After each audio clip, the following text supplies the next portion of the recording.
समय का पहिया और जादुई घड़ी। एक समय की बात है, एक पुराने शहर के कोने में आर्यन नाम का एक लड़का रहता था। आर्यन एक घड़ीसाज वॉचमेकर का बेटा था। उसे पुरानी घड़ियों को खोलना और उन्हें फिर से जोड़ना बहुत पसंद था। एक दिन अपने पिता की पुरानी दुकान की सफाई करते हुए उसे एक धूल भरी सुनहरी जेब घड़ी पॉकेट वॉच मिली। जैसे ही आर्यन ने उस घड़ी को साफ किया और उसकी चाबी घुमाई, कमरे की हवा ठहर गई।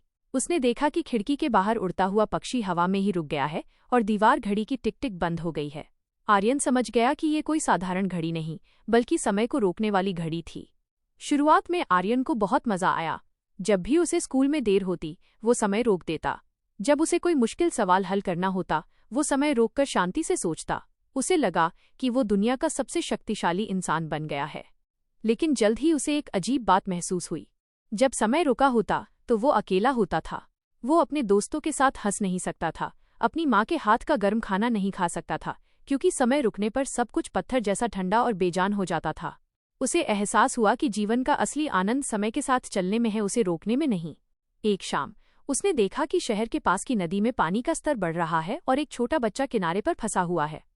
आर्यन ने तुरंत घड़ी निकाली और समय रोक दिया। उसने दौड़कर बच्चे को सुरक्षित स्थान पर पहुंचाया।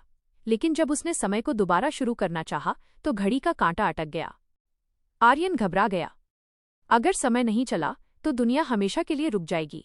उसने अपनी पूरी कुशलता का इस्तेमाल किया और घड़ी को खोल दिया। उसने देखा कि घड़ी के अंदर धूल नहीं, बल्कि स्वार्थ के कण फंसे थे।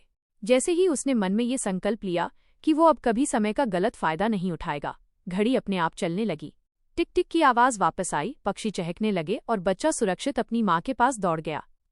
आर्यन ने वह घड़ी वापस उसी पुराने बक्से में रख दी। उसने जान लिया था कि सबसे कीमती चीज समय को काबू करना नहीं, बल्कि हर पल को पूरी तरह जीना है।